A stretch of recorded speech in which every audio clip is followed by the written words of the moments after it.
má ṣe ọ̀rọ̀ Yorùbá wípé ikú tí ó pa àgbẹ̀ ó ń bẹ lọ́rùn ebè, bẹ́ẹ̀ sì ni ikú tí ó pọdẹ ó ń bẹ nínú apó. Ikú tí ó pa kó wa ó ń bá wa wọlé, ó ń bá wa jáde, ó bá wa sùn, bẹ́ẹ̀ sì ni ó ń bá wa jí. Kódà àdìjọ ń ṣètò ohun tá a máa jẹ ní, àdìjọ ń jẹun ni, àdìjọ ń wọ ilé ìwẹ̀, àdìjọ ń wẹ̀, àdìjọ ń múra, àdìjọ ń lọ sóde. Nígbà tó bá sì tó àkókò á ní ó yá jẹ́ ká lọ.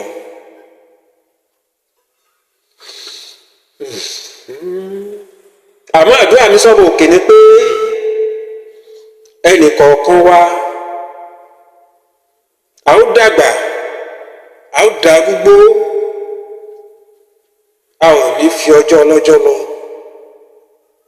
Ìlérí Ọlọ́run fún wa nínú ọ̀rọ̀ rẹ̀ ni pé ẹ̀mí gígùn àti àlàáfíà yẹn la ó fi lọ́jọ́ ayé wa. Bẹ́ẹ̀ ni yóò rí fún gbogbo ojú tó ń wò mí lọ́wọ́lọ́wọ́ ní orúkọ Jésù. Àti èmi àti ẹ̀yin, ẹ̀mí wa yóò gùn, kò sì ní gùngùn yà ní orúkọ Jésù. Kí n tó wọnú agbami ètò lọ, bákan náà fídíò yóò ní gùn ní ṣókí ni. Ní ìṣẹ́jú kan màá dákẹ́ fún olóògbé yìí láti fi ọ̀wọ̀ ìkẹyìn fún.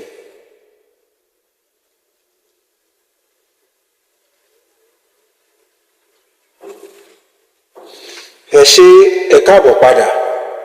Èmi ni Evangelist Daniel Taiwo Ọlọ́fínṣàwò aka Only Jesus. Mo kí gbogbo ojú tó ń wò mí, mo kí yín ẹ kú dédé àkókò yìí. Àánú Ọlọ́run, ojú rere Ọlọ́run àti ààbò Ọlọ́run kò ní fẹ́ ẹnìkọ̀ọ̀kan wá sílẹ̀. Àdùkẹ́ Gold, ilẹ̀ ń jẹ́ ènìyàn.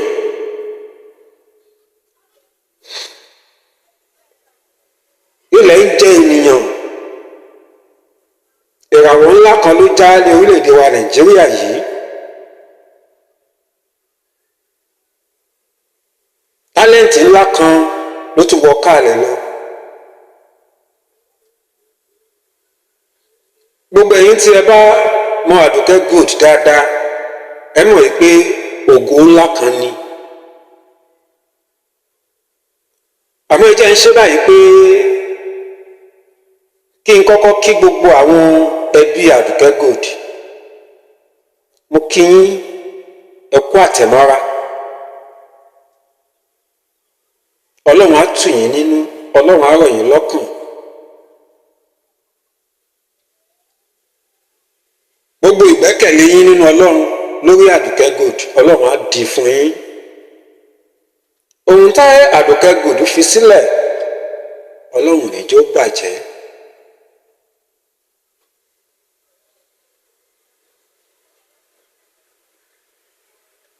Àdùkẹ́ Gold, ikú rẹ̀ dùnni lọ́pọ̀lọpọ̀. Ikú rẹ̀ dùnni. Ikú tó pa Àdùkẹ́ Gold, irú ikú tó kú, màá sọ fún wa lórí ètò yìí kí n tó lọ. Ẹ̀yin kan lè sì ti mọ̀ ọ́, ṣùgbọ́n ẹ̀yin tí ẹ ò tí mọ̀ ọ́, ẹ̀yin kan ẹ lè ti mọ̀ ọ́, ṣùgbọ́n fẹ́yìn tí ẹ ò tí mọ̀ ọ́, ẹ ó mọ ikú tó pa Àdùkẹ́ Gold lórí ètò yìí. Àmọ́ ikú tó pa Àdùkẹ́ Gold yẹn gangan ni nǹkan wá ní wá fẹ́ jẹ́ kí adìjọ wò nínú fídíò yìí, bí kò ṣe iṣẹ́ tí Ọlọ́run fi rán mi sí gbogbo ènìyàn nípasẹ̀ irú ikú tí Àdùkẹ́ Gold kú. Torí náà tí o bá ní àǹfààní láti pe àwọn ènìyàn mọ́ra sídìí fídíò yìí, jọ̀wọ́ ṣe bẹ́ẹ̀. Ṣùgbọ́n tó bá sì ní àǹfààní, bá mi pín fídíò yìí, bá mi pín dáadáa bó bá ṣe lè pín bó ṣe wò lọ́wọ́lọ́wọ́ báyìí. Lẹ́yìn tó bá tún wò tán, bá mi pín. Yóò dára fún yín lórúkọ Jésù. Ọwọ́ tẹ́ fi ń pín lórúkọ Jésù, ẹ ò ní fi gbọ́ wọn sí. Ẹ ó fi gbé nǹkan rere ṣe kọ́dún ìkó tó parí. Ikú tí Àdùkẹ́ Gold kú, kí n tó sọ ẹ jẹ́ àkọ́kọ́ kí Àdùkẹ́ Gold bó tilẹ̀ jẹ́ pé ó ti kú, ṣùgbọ́n ọmọ tó jẹ́ pé ó ní akitiyan, ẹ jẹ́ àkọ́kọ́ sọ nípa rẹ̀ náà. Kí n tó sọ lórí ikú tí Àdùkẹ́ Gold kú, ẹ jẹ́ àkọ́kọ́ sọ nípa rẹ̀ náà. Nígbà tó yìí wà láyé, ọmọ tó ní akitiyan ni, ọ̀dọ́mọdébìnrin tó jáfáfá, tó ní ọgbọ́n lórí, tó sì ní làákàyè ni, kò sì ṣe ọ̀lẹ. Ẹ mọ̀ wípé ẹ̀rọ ayélujára, social media ti jẹ́ kí ọ̀pọ̀lọpọ̀ wa, ó ti jẹ́ ká mọ̀ púpọ̀ nípa ara wa. Àfi ohun tá a bá fẹ́ jẹ́ kí ènìyàn mọ̀ nípa wa ló kù. Máì tí dúró síwájú kámẹ́rà ni ó ti lọ ní online. So gbogbo ministration Àdùkẹ́ Gold, àìmọye ipa tó ti kó nínú ayé, àìmọye ayé àwọn tó ti là kọjá, àìmọye ayé àwọn tó ti yí padà, àìmọye àwọn tó ti wà bless nípasẹ̀ iṣẹ́ ìránṣẹ́ rẹ̀. Ó wá dunni pé ìrà ò jẹ́ ká gbádùn obì tó gbó. Ó mà ṣe o. Àdùkẹ́ Gold máa sinmi ní àyà Jésù Kristi olùgbàlà. Láì fi ọ̀pá pọ̀lọpọ̀lọ pé ejò pọ̀lọpọ̀lọ.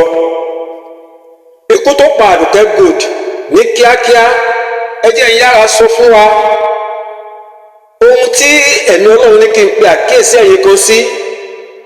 Ohun tọ́lọ́run fẹ́ fi bá wa sọ̀rọ̀ lórí ikú yẹn ní kíákíá, máa yára sọ fún wa lẹ́yìn ìgbà tẹ́ bá ti rí ikú tó pa Àdùkẹ́ Gold. Mo ń wo ètò kan lórí Facebook ní òwúrọ̀ yìí. Nínú ètò ọ̀jọ̀gbọ́n yìí, bàbá yìí ó sọ ikú tó pa Àdùkẹ́ Gold. Èmi gan kọ́ ni mo rí àrídájú ikú tó pa Àdùkẹ́ Gold o. Ṣùgbọ́n gẹ́gẹ́ bí ètò tí mo wò yìí, bàbá yìí sọ nípa ikú tó pa Àdùkẹ́ Gold. Nítorí náà, màá fẹ́ jẹ́ ká dìjọ tẹ́tí sílẹ̀ láti gbọ́ lẹ́nu ọ̀jọ̀gbọ́n yìí ikú tó pa Àdùkẹ́ Gold. Ohun tí Ọlọ́run wá ní kí n bá ẹ̀yin kan sọ nípasẹ̀ irú ikú tí Àdùkẹ́ Gold kú yìí, màá wá sọ fún wa. Ó yá, ẹ jẹ́ ká gbọ́. Àdùkẹ́ Àjàyí gangan lorúkọ ẹ, ṣó ti tán nìyẹn?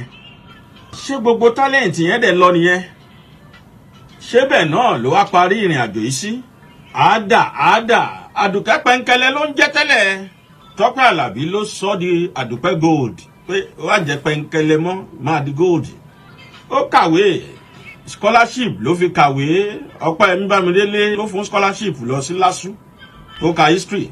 Orí ọmọ ọdún mẹ́rin ló wà tó ti dọmọ òrukàn. Bó lọ ọmọ ọdún mẹ́rin tí ò níyàá àti bàbá ṣe wá gbé tó fi wá dé level yìí, ó dẹ̀ wá débi píìkì tó yẹ kó ti máa wá jẹun tí kú wá jàgbà mọ́ wa lọ́wọ́. Ẹ wá gbọ́ ikú tó pa Àdùkẹ́ Gold. Ohun tí ẹ ṣe rí ni tẹ́yìn jáde láì farapa. Ohun tí ìyàwó yín ṣe rí ni tó jáde láì farapa. Ohun lòun náà ní kóun ṣe tí kú fi mẹ́mìí ẹ̀ lọ. Operation fibroid ni o. Fibroid operation ló lọ ṣe o. Ni ò jáde padà ní tíátà láàyè mọ́ o. Ó mà ṣe o. Òun lẹ gbọ́ yìí, fibroid tí Yorùbá rẹ̀ jẹ́ ìju. fibroid ìju fibroid bẹ́ẹ̀mi náà ṣe hà ẹ̀yin náà ṣe hà bí mo ṣe pè é ẹ̀yin náà ń pè é bẹ́ẹ̀ tí ń wò mí fibroid ìju àìmọye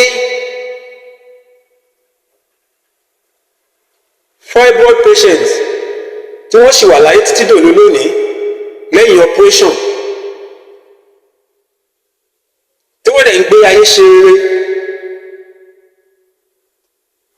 àìmọye ẹni tí wọ́n gbé wọ tíátà tí wọ́n ṣiṣẹ́ abẹ fún lórí àìsàn tá à ń pè ní fibroid ìju yìí tó dẹ̀ ṣì wà láyé títí dòní lónìí tó ń gbé ayé tó ń ṣe rere tó jáfáfá tó ti gbàgbé pé òun ti la irú nǹkan báyìí kọjá tẹ́lẹ̀ ní ó ṣe wá jẹ́ tí Àdùkẹ́ Gold ṣe wá jẹ́ ọmọ òrukàn kò níyà kò ní bàbá tó ṣe ẹ̀ ń jíbọ̀ níjìnjì ayé ẹ̀ tọ́lọ̀ ń bùkún fún tọ́lọ̀ ń dá lọ́lá tó wá jẹ́ pé fibroid àìsàn ìju ló wá gbẹ̀mí ẹ̀. mẹ́sẹ̀jì mi wá lélẹ́yìí o tí mo ní kẹ́ pé gbogbo àwọn ènìyàn tó kù sídìí fídíò yìí tàbí kẹ́ bá mi pín láti fi bá àwọn ẹbí ará tàbí ọ̀rẹ́ yín sọ̀rọ̀ láti pè wọ́n sí àkíyèsí láti tún mú wọn lọ́kàn le. ṣé a pé owó ni Àdùkẹ́ Gold òní ni láti fi tọ́jú ara rẹ̀ débi pé kò ní kú lórí àìsàn fibroid ni? ṣé ká sọ wípé kò rí ilé ìwòsàn tó dáńtọ́ kò wó láti lo ilé ìwòsàn tó dáńtọ́ tí wọ́n pójú òṣùwọ̀n tí wọ́n lè ṣe ìtọ́jú àìsàn fibroid nínú àgọ́ ara Àdùkẹ́ Gold tí ò fi ní gbàbẹ̀ lọ ní káwé ni? Rárá o, ó dá mi lójú pé Àdùkẹ́ Gold ní owó tó tó owó láti ná sórí àìsàn tá à ń pè ní fibroid yìí. Ó sì dá mi lójú dájú ṣáká wípé Àdùkẹ́ Gold kò nílò ilé ìwòsàn yẹpẹrẹ, kò nílò ilé ìwòsàn tí ò dáńtọ́, kò nílò ilé ìwòsàn tí wọn ò ní òye nípa àìsàn yìí bí a ti ń tọ́jú ẹ̀ kúrò lára ẹni. Ó dá mi lójú bẹ́ẹ̀. Àmọ́ bí kò bá pa ni nǹkan kan náà ni yóò mú lọ́wọ́. Mẹ́sẹ̀jì mi wá lélẹ́yìí. Ìwọ tí òun fi ojoojúmọ́ ayé sọ tó o mọ bí a ti ń dúpẹ́ lọ́wọ́ Ọlọ́run. Ìwọ tó jẹ́ pé ní gbogbo ìgbà òun kùn sí Ọlọ́run lórí ipò tó ń là kọjá lónìí bí orílẹ̀-èdè Nàìjíríà ti rí lónìí, àìríjẹ àìrímu rẹ, àìrówólò rẹ, àìráṣọ rẹ wọ̀, àìrílé tó dáa gbé, àìrí ẹ̀kọ́ tó dáa kọ́ láti kọ́ kó yanjú kó yanrantí, àìrí kan ṣe kan tirẹ̀, àìríbigbà lọ àìríṣẹ́ṣe ó kàwé, o ní àwọn sátífíkẹ́ẹ̀tì lóríṣiríṣi nípele ṣùgbọ́n síbẹ̀ náà ọ̀kadà ló ń wà. Ìwọ ò tiẹ̀ rọ́kadà wà, ṣe ló ń gán tébọ̀dù ló ṣe kọ̀dọ́tọ̀. Ìwọ ò tiẹ̀ rí kọ̀dọ́tọ̀ ṣe ló ń ṣalábàárù ní ọjà tó bá wọn ń gbé ẹrù àtọmọnú ẹ àti èyí tí kì í ṣọmọnú ẹ ló bá ń ru ẹrù, ó wá ń ronú, àárẹ̀ ọkàn wá mú ọ, ó wá ń wò bí pé kó parẹ́, ó wá ń wò bí pé àbí kò sí Ọlọ́run mọ́, ó wá ń wò bí pé ó ṣe jẹ́wọ́, ó wá ń wo Ọlọ́run bí ìkà, ó wá ń fi oríṣiríṣi orúkọ tí ò dá òfin pe Ọlọ́run. Òun jẹ́ sọ fún ọ, ó mọ orí Ọlọ́run. ó ti jẹ̀bi Ọlọ́run. Lọ máa bẹ̀bẹ̀ fún ìdáríjì. Àdùkẹ́ Gold nìyí, òun ti lọ sinmi, ó ti kó nínú ayé òṣì, ayé ìyà, ayé ìṣẹ́ yìí. Fáibọ́ọ̀dù tó ṣe tó mẹ̀mí ẹ̀ lọ, òun ni ọ̀pọ̀lọpọ̀ ṣe, aya ọ̀pọ̀lọpọ̀ wa, ẹ̀rí bá ìyá ọ̀pọ̀lọpọ̀ wa, àbúrò ọ̀pọ̀lọpọ̀ wa, ẹ̀gbọ́n ọ̀pọ̀lọpọ̀ wa, ọ̀rẹ́ ọ̀pọ̀lọpọ̀ wa. Fáibọ́ọ̀dù yìí náà làwọn náà ṣe tí wọ́n wọlé láyọ̀ tí wọ́n dẹ̀ jáde láyọ̀, tí nǹkan kan ò ṣe wọ́n. Òun làdùkẹ́ Gold ṣe ló mẹ̀mí ẹ̀ lọ. Tó bá jẹ́ pé lóòótọ́ bẹ́ẹ̀, gẹ́gẹ́ bí ọ̀jọ̀gbọ́n yìí ṣe sọ pé fáibọ́ọ̀dù ni ó mẹ̀mí Àdùkẹ́ Gold lọ. Kí ló wá dé tó lè dúpẹ́ lọ́wọ́ Ọlọ́run? Ọ̀pọ̀lọpọ̀ olówó tó Àdùkẹ́ Gold níwọ̀n bá tiẹ̀ Ọlọ́run bùkún fún. Ṣùgbọ́n àìlówó ẹ tó Àdùkẹ́ Gold, ó ṣì wà láyé, ó ṣì wà láàyè, ìrètí ṣì wà fún ọ. Kí ló wá dé tó wá ro rẹ pé bí pé kò lọ parẹ́? Má má jẹ̀bi Ọlọ́run. Ṣé ni kó máa dúpẹ́ lọ́wọ́ Ọlọ́run? Ṣé ni kó máa gbé Ọlọ́run ga? Ṣé ni kó máa yin Ọlọ́run lógo? Ṣé ni kó máa fìyìn fún Ọlọ́run? Torí pé bẹ́ẹ̀ ni bá wà, ìrètí ṣì wà. Gbogbo ẹ̀yin tí ẹ ti la àìsàn ìjú kọjá, tẹ wọlé ìwòsàn, tẹ jáde láyọ̀, tó tó ṣì ń kárí sọ nítorí pé nǹkan tó fẹ́ kò tí tẹ̀ ẹ́ lọ́wọ́, ó mú orí Ọlọ́run. Ó mú orí Ọlọ́run. Àdùkẹ́ Gold nìyí. Ṣé towó ni a máa ní òsì ni tí ó fi tọ́jú àìsàn ìjú? Ṣùgbọ́n àìsàn la rí wò, àrítọ́lọ́jọ́ ṣe. Ẹ̀kọ́ ńlá ni kó jẹ́ fún ẹnìkọ̀ọ̀kan wa. Nígbà àyíkáyè tí a bá wà, ipòkípò tí a bá wà, ká máa dúpẹ́ lọ́wọ́ Ọlọ́run.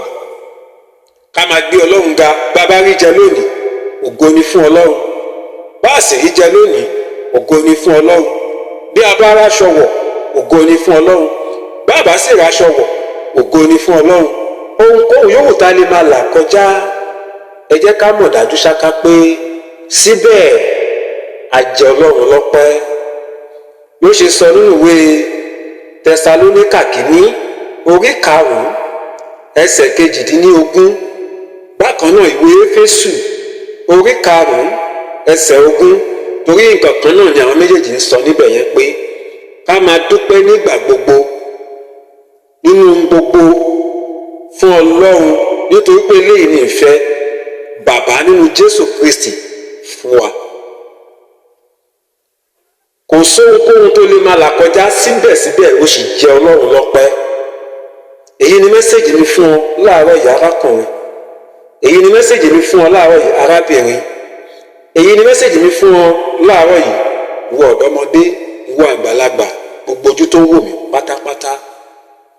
Ẹni tó bá létí kó gbọ́ ohun tí ẹ̀mí sọ.